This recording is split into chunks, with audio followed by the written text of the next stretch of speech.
Welcome everyone, welcome to the Leaderonomics Show, and every Thursday we have a fabulous guest who joins us. And today is a very unique day. We are celebrating, for those in Malaysia, we're celebrating Malaysia Day. And it's a day where Malaysia came together, the East Malaysians, Sabah, Sarawak, Singapore and Malaysia all united as one country. So happy Malaysia Day. I know many Malaysians, it's not a very happy day, and part of the reason is bad leadership, right? Bad leadership can derail a country. Great leadership can take countries to great heights. And we see that in countries, we see that in communities, and we see that also in business. And joining me today, we have a fabulous guest who's joining me, Lisa Stephenson, who's in Australia at this time in the state of Victoria. And we were just talking about lockdowns. We're talking about the exciting 2020. 2020 and 2021 has been exciting years for everyone across the world, experiencing all kinds of things that's never been experienced in probably 100 plus years since the Spanish flu, I think, and the excitement of wearing masks and taking interesting little drugs here and there, and everyone has a remedy for COVID-19. But Lisa, welcome to the show, and really happy to have you with us. And you are a very interesting background, and maybe just to kick ourselves out, I mean, you have this place called the Coach Place Global, and you also authored the book Read Me First, and I just found out the books are of limited supply. There's only 400 of those copies left, so rush and get them. Be the last 400. So we'll talk a little bit about the book in a bit. But tell us a bit about yourself and how you got to this space. How did you end up setting up the Coach Place Global, and also becoming an author and ultimately helping others in the space that you do? Talk us through your background a little bit. Oh, so much to say. Where do we start? COVID, and I don't know. Are we really excited about wearing masks? Because I don't think we are. But it's a crazy time, isn't it? So thank you so much for having me. I love being able to share and have these conversations. Gosh, the story of me, just a little bit. You know, I think I've always been passionate about people and understanding what makes us who we are. And, you know, my early career was very much based in being obsessed with communication and understanding why people behave the way they do. And I was always, you know, studying something, started out in telecoms, and moved through, you know, I was always quite strategic about my career. Went and did a stint in London, working with Ernst & Young, lots of different sort of contracts and roles. And of course, I don't think you can actually go and speak about leadership if you don't do leadership. So I knew that I had to have some of those big jobs to get those experiences.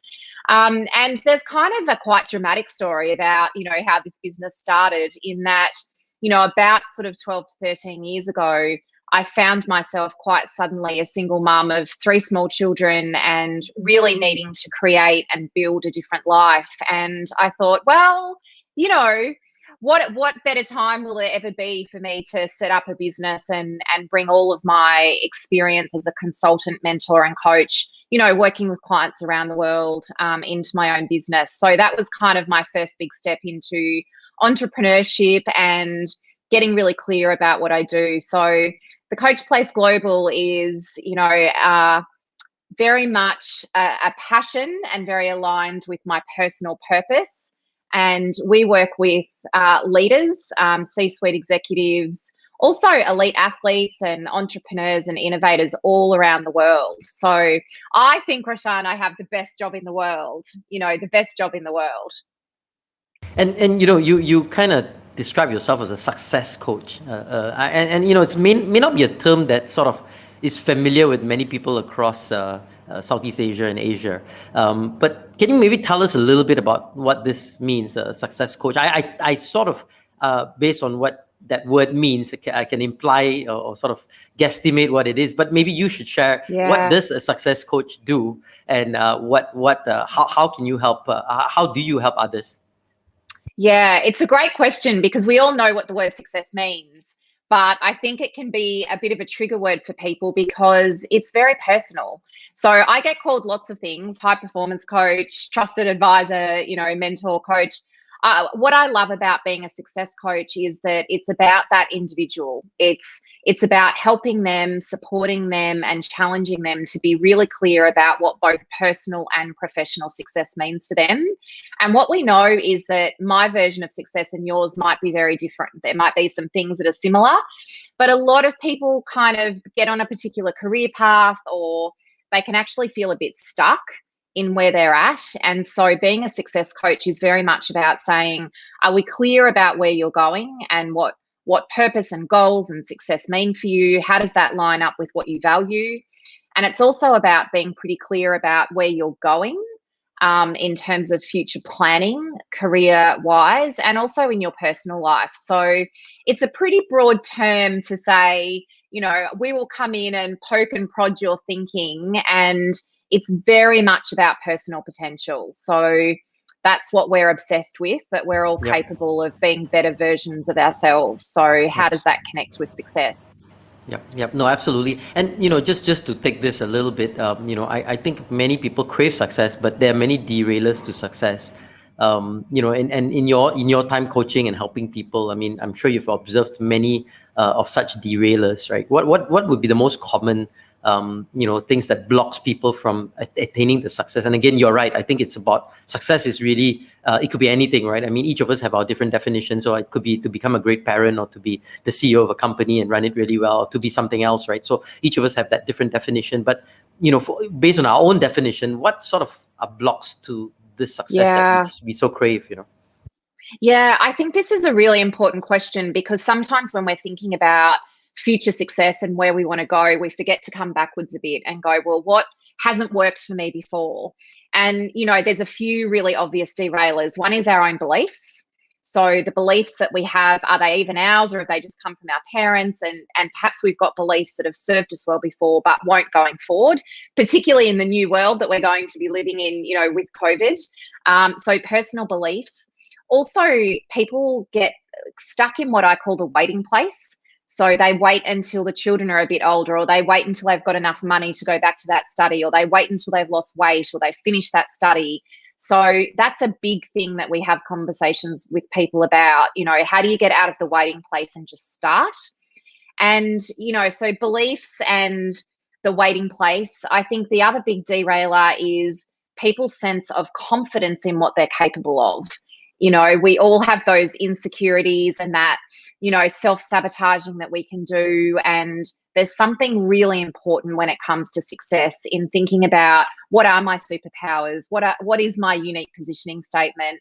Am I really clear about what my strengths are? So that's probably the big one, Rashan, I think, is that people don't spend enough time on the stuff that they're really good at, you know, their strengths. And so that's the stuff that most gets in the way. No, and I think you're spot on, and especially that belief piece. I think many times we sort of and sometimes unconsciously, right? I mean, these are things that over the years the accumulated experiences that may not necessarily help us, but actually kind of derail us to some extent. And you know, you've written a book, and you know, just saw that. Read me first. And I quote, your story is uniquely yours. No other single human on this planet thinks, feels, or looks the same as you. Your experience, beliefs, and values shape every decision that you make. So there you go, a book. Read me first, and maybe you know, it's very interesting. You've written this book. You know, tell us a little bit about this book. What's the story behind Read Me First, and you know, what led you to write it, and if you can share some of your nuggets of wisdoms. That maybe one or two of it tease us with some insights from the book, if you could. Oh, I'd love to. I mean, I think lots of people think about writing a book, and what I'd say is it's really hard. You know, it takes so much commitment, and it was quite challenging. It was something that I'd always wanted to do. I think for me, the book personally was about, I had a time in my life that was extremely challenging, where everything that I knew to be true kind of went away when I found myself in this position, raising children on my own and thinking about what will success mean for me. And at that time, I just felt like, where can I go to get, information and ideas about how to create a business, how to be the best version of me, what's the personal work that I need to do. And across my career, I've had the opportunity to just work with some of the most exceptional leaders on the planet. And Read Me First really came about because I thought that was the best way for me to share with people what I learnt about myself, but more importantly, what I actually learnt from working with all of these amazing individuals. So I put it all into a book, hence the name, Read Me First. I just think before we set up that business or change our job or start a personal development plan, there's work that we should do in ourselves. So Read Me First is very much about saying, these are the life strategies. These are the thought-provoking questions. This is the planning that we should do. If I was going to give you a couple of nuggets, of course there's lots. But one of the things that I think has been really resonated with people from the book is about this concept of resilience and the links with resilience with performance, success, and happiness. And it's such an important time right now in the world for all of us. Most people are feeling very COVID fatigued. Life is quite challenging. And so one of the things that I talk about is, let's focus less on being happy. Now, of course, we all want to be happy. Of course we do. But I talk about, when we think about potential and what we're capable of, it's very much about our mindset and how resilient we are. So how am I adapting and reacting to what's happening around me? How am I responding? What's the meaning that I'm giving to the experiences that I'm having? And what if I focused on building my resilience as opposed to constantly thinking about, am I going to be happy again, or I'm not happy? So resilience is something that, I'm extremely passionate about in building with people. I also talk about, beliefs, and I also talk about life must-haves. So how do we make sure that when we're thinking about the next chapter of us, that we're really clear about what we need to be whole people, to be emotionally, spiritually, financially healthy versions of us. So the last little nugget I'll throw out at you is, we should all know what our non-negotiables are, which is something that I write and speak about. What are the non-negotiables for my life that keep me on track, that keep me healthy, and that I know allow me to keep growing? So I'll stop waffling because I could talk about that all day. It's a very interesting. I especially love the whole resilience was happiness, right? Especially at this point in time of our lives, or this era in this world that we live in.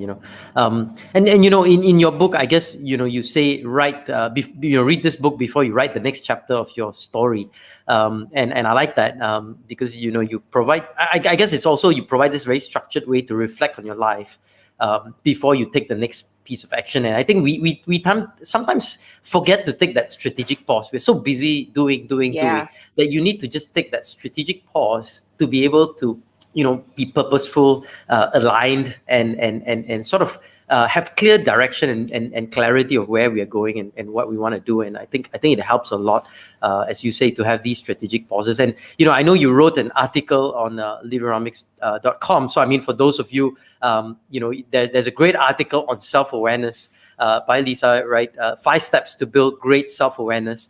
And we'll share the links on the social media, so you can click on that. But that's a great article. Again, 5 steps, very simple, on how to become self-aware. And I like the fact that you do that in your book also, owning your own story, right? So, and to own that own story, you have to start with self-awareness.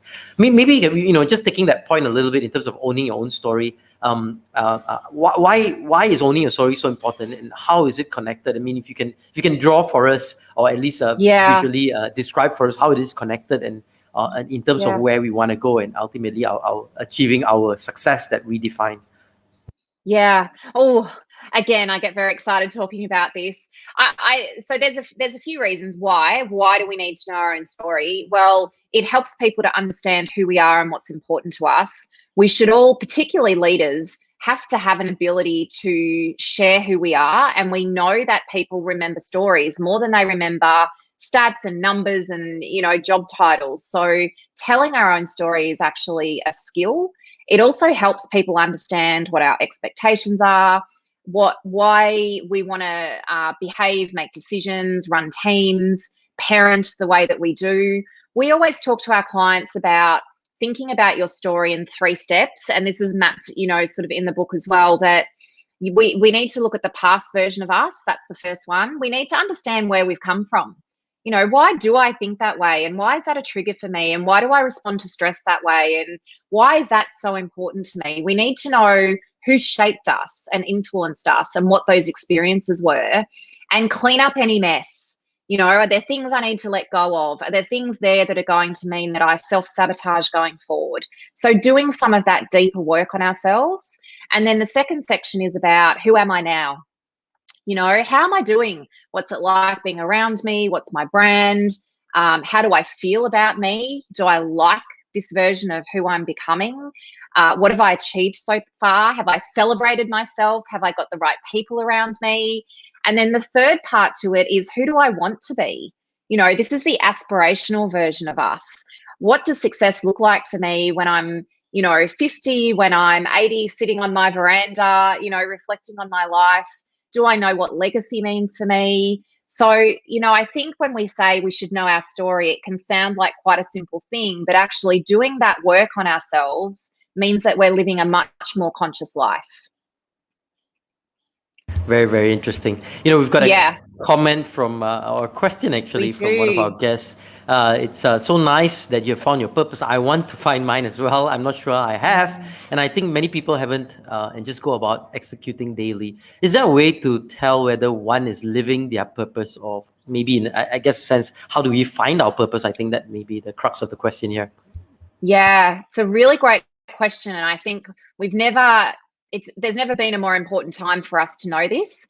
I think the thing with purpose is that we can make it seem like it's this big something, and like it's something that's really hard to work out.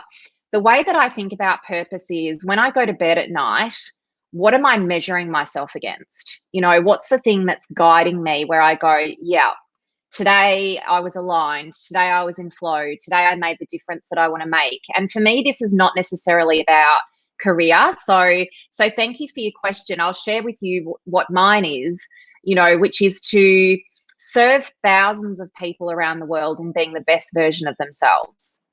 And so that's not necessarily about my job. That's the type of mum that I want to be. Like if my children get into their 20s and say, mum gave us the experiences and the conversations and the opportunities for us to be the best version of us, I feel like that's, I will have done my job. And so purpose can be, a corny something that you read on a card or an Instagram post, around dance like no one's watching. It's having an affirmation, a very short sentence that's future focused and about who I am as a whole person. So I hope that helps you to, have some things to think about in terms of purpose. There's one more from Pancha from Indonesia. He writes, hi Lisa, I'm still trying to figure out the difference between goal, dream, and purpose. Can you elaborate on that? Thank you so much. Yeah, I'd love to. I think you've got all the right keywords there. So the dreaming part is actually really important. I think sometimes we forget that we're meant to be playful with our dreams. We're meant to use our imagination. We're meant to brainstorm, make collages, speak with people. So the dreaming part is actually what should come first. Let's be lighthearted. Let's be ambitious. Let's not let things get in the way. And then once we've done the dreaming, we need to be clear about purpose. So that's kind of what's my end game. How do I make sure that I'm honoring who I want to be in this world? And then once we've done dreaming and the purpose, that's when we then start to think about a couple of other things. So one is, what is my definition of success, which we talked about a little bit earlier. Everyone should have a success statement, no more than 5 sentences, that describes what success means for me. So be clear about that. Once we've done those things, we start our goal setting. So it's almost the last bit, and then we write the goal, and the goal is really about the end result and the how.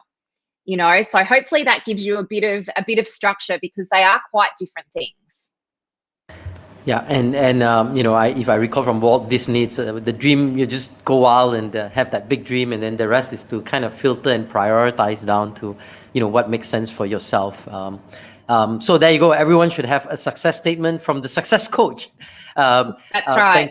Thanks for sharing that. We're going to take a short little break at this point in time, and we're going to just take a 30-second break, and we're going to check out Nicole. Again, this show is brought to you by Nicole. So check out Nicole, and then we'll be back here. And Lisa, as we get back, we're going to be putting you through the Thinkonomics challenge. It's something gruesome, 1 minute, 60-second ordeal that every guest has to go through. So we'll be back here with Lisa on the Leaderonomics Show, and the Thinkonomics challenge is up next.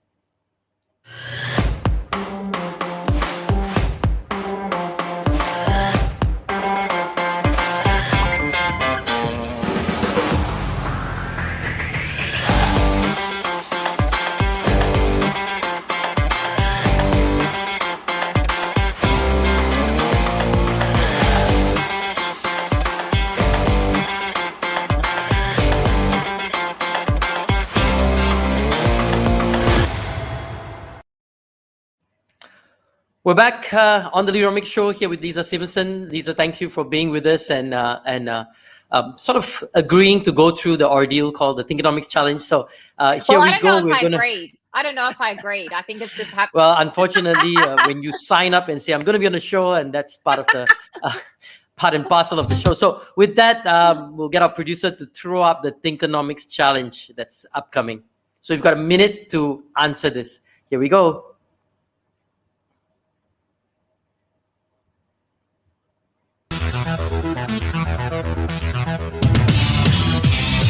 So we've got 5 questions, 60 seconds, right? And it's all based on one of our Leaderonomics values. All right. And question number 1 will pop up soon.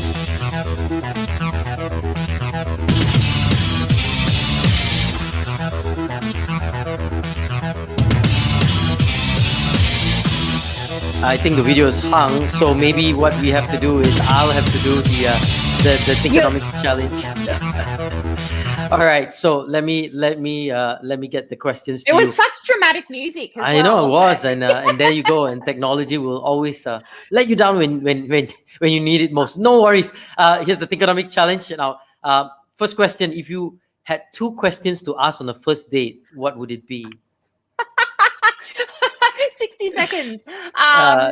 Yeah, you go. What makes you happy, and what's the thing that you most want me to know about you? Oh, fantastic! All right, that's good. That's about 10 seconds. So, if you could personally witness one event in history, what would you want to see? Ooh, one event in history. I'd want to see.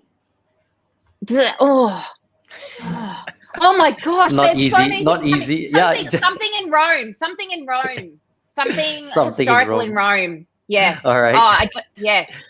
Well, one of the executions in the Colosseum, maybe. Yes, I know. That's what I was thinking about. The animals and anyway. 60 seconds. All right, there you go. Something in Rome. So anything in Rome. What would your life be without the internet? It would be peaceful and quiet, and nowhere near as rich. I'm a huge fan. All right, so there's some good and bad in that. If you could build your dream home, what would it look like? Oh, it would be overlooking the ocean, and it would be all windows, and where I could see weather and storms and sunshine, and it would be pretty minimalist, with coziness. I'm all about the cozy water, warmth, nature. There'd be trees. Fabulous. So, and the final question is a little bit more philosophical. Does my level of giving make me a better person? So, the more I give, does that make me better? Absolutely. We are meant to connect with other humans. We are meant to be generous.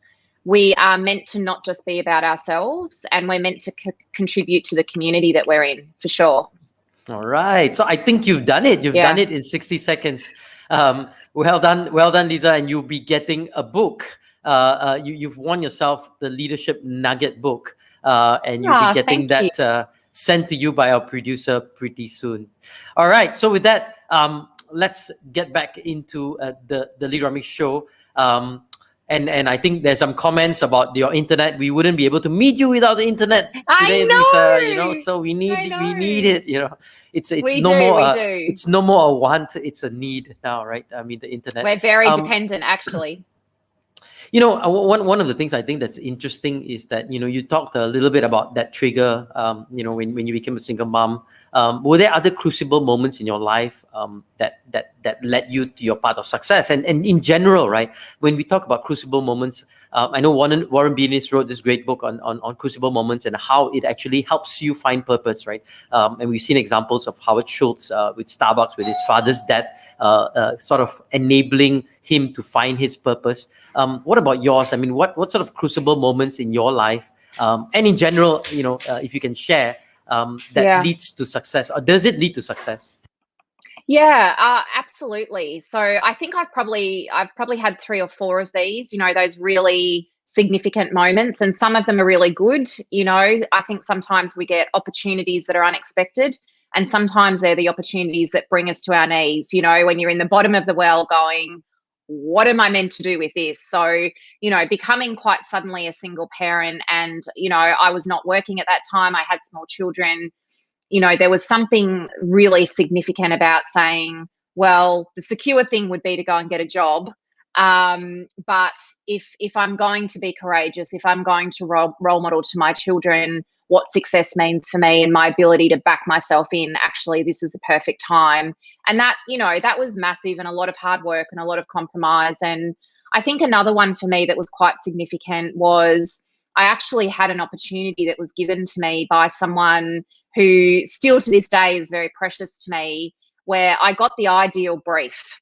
I had a senior leader say to me, if you had an opportunity to design a learning experience for leaders that would be life changing and is not just about their job, what would that look like? And that really allowed me to be very to do the dream, to do the purpose, and to go, if I had a blank piece of paper, what is the work that I think leaders should do on themselves? And that opportunity actually led me on a path that now allows me to run the business that I run, and that's something that we're known for, helping leaders to do that work. So it's massive, to make sure that we're having the right interactions and conversations with people around us. And I have to say, COVID as well.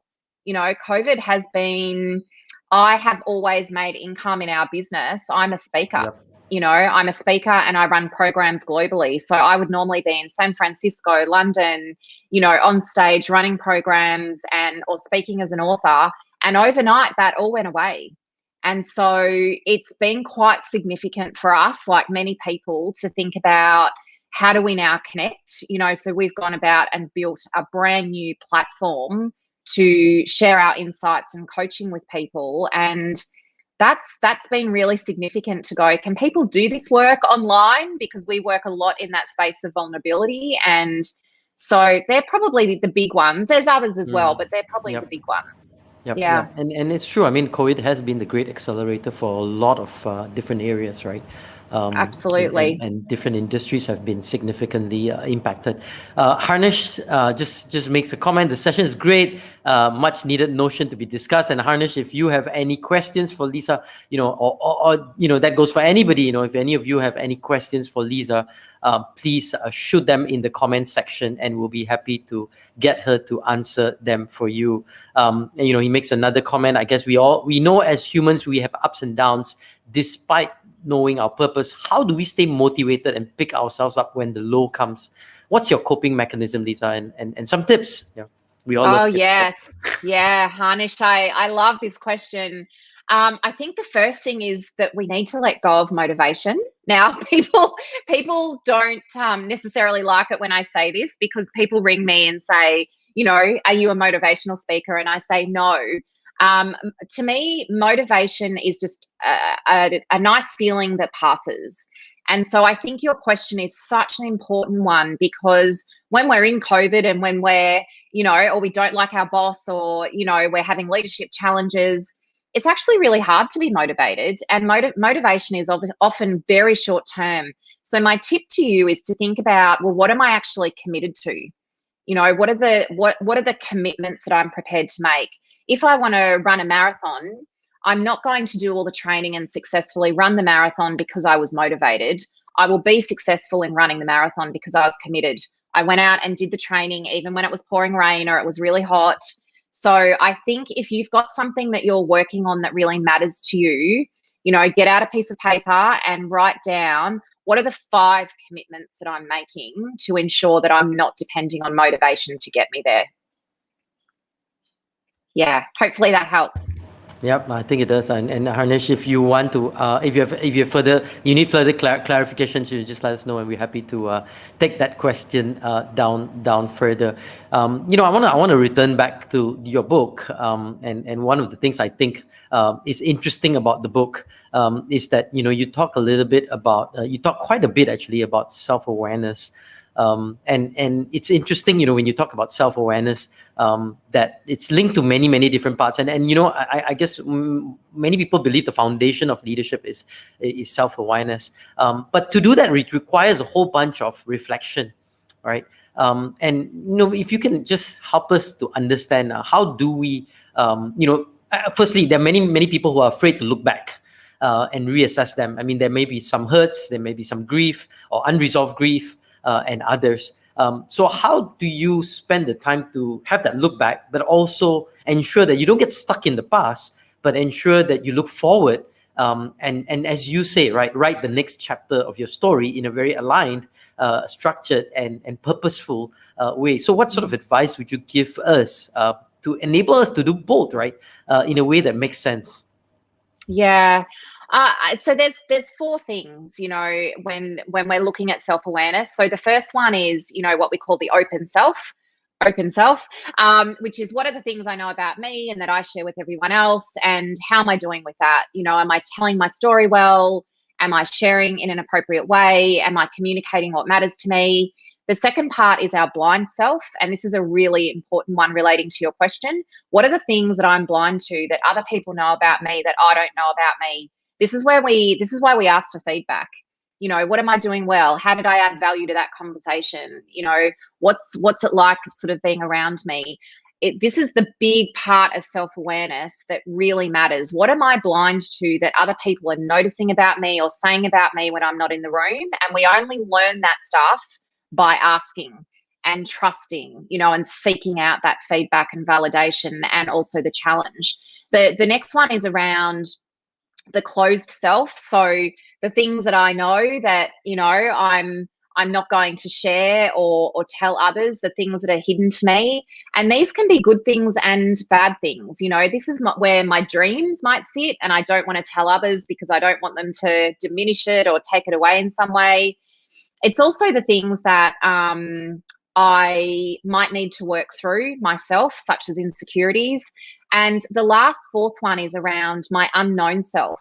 So what are the things that I don't know about me and you don't know about me, which is human potential, right? So what are the things that haven't been tested or that I haven't worked out or owned in terms of my strengths? So when we work in those 4 quadrants, we have an ability to ask higher quality questions about me and how I'm doing and my behavior. We also know what things we should be working on when we're seeking that quality feedback on ourselves.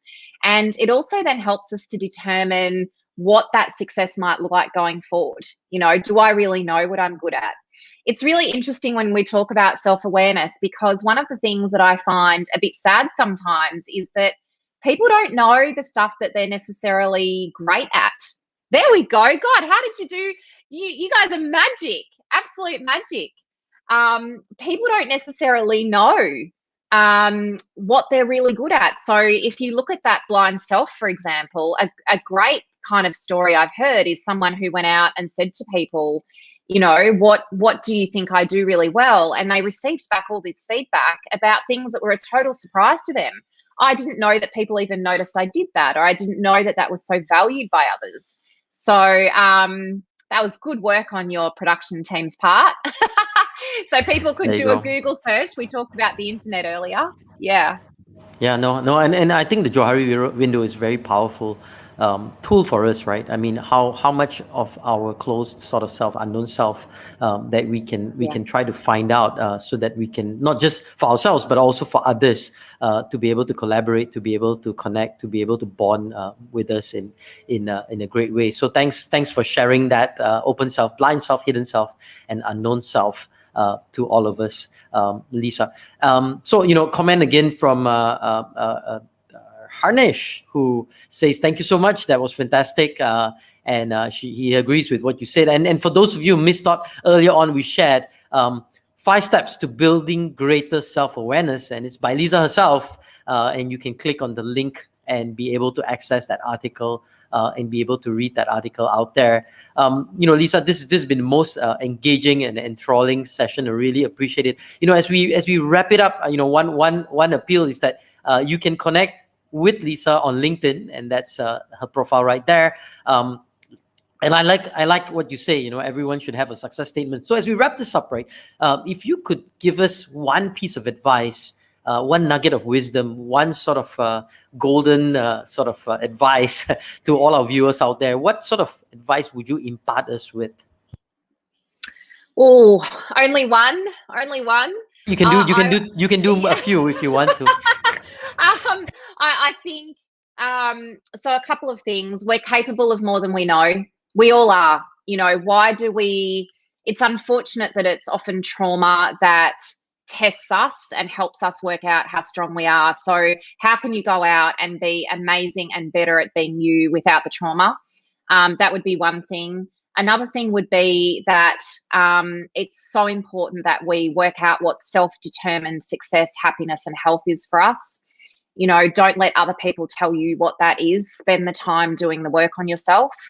And I guess the last thing I'd leave you with is, people often ask about, the hacks and the shortcuts and how do I accelerate myself? And, I'd leave you with the thought that none of those things can be true. Success does not happen accidentally. We don't become great leaders accidentally. It's about asking yourself, am I prepared to do the work? Am I prepared to do the work, to write the book, to be an amazing, highly trusted leader? I think that's such an important question. Am I prepared to do the work? And we've got a lot of young people, also who just kind of graduated or may have, be in the process of finishing up their schooling and about to look forward to life in this exciting big world. And then you've got COVID and all the unemployment issues and the kind of lack of roles and jobs out there and so on. And they wanted to write their next chapter in their lives also. And if you could, maybe just spare another bit of advice as we wrap this up for some of them, because there's a lot of struggle, there's a lot of uncertainty, and there's a lot of questioning, right? Hey, look, I studied, I did this, I've come here, and now there's nothing. What sort of advice would you impart to these folks, these young ones who want to write the next chapter in their lives? Firstly, I'd go, what an annoying time to be coming out into the world if you've just finished study. But I would also say I would really trust that the opportunities are coming. I think that the next 18 months is going to be incredibly dynamic around the world. We've learned that we really can work globally. It doesn't matter what country you're in. We've learned that we're going to have new industries and innovation that's going to occur over the next 18 months to 2 years that we don't even know, will exist yet. So I'd really carry the trust and faith that if I know what I'm good at, I know what information and skills and attitudes I have that can serve me, your time will come. And I think it's a critical time to just put aside beliefs that we might have been really attached to about our career paths and what security means, and actually look really hard at the opportunities that might not be obvious now, because there's amazing change coming. I don't mean to dilute the hard stuff that's coming, but I really believe there's a very dynamic time coming for careers, for sure. Yeah, that's fantastic, and it's really been a truly inspiring and insightful. Writing the next chapter, and I think all of us, right, regardless of our age, we always have that next chapter that's coming in front of us, Always. and to be able to assess ourselves and know where we are and be very clear directionally what our purpose is, and be able to write that chapter according to our definition of success is very powerful. So thank you so much for sharing that. We also want to highlight Nicole.app. For those of you who have not downloaded Nicole, it's one of the best or the best learning AI, artificial intelligence learning app out there.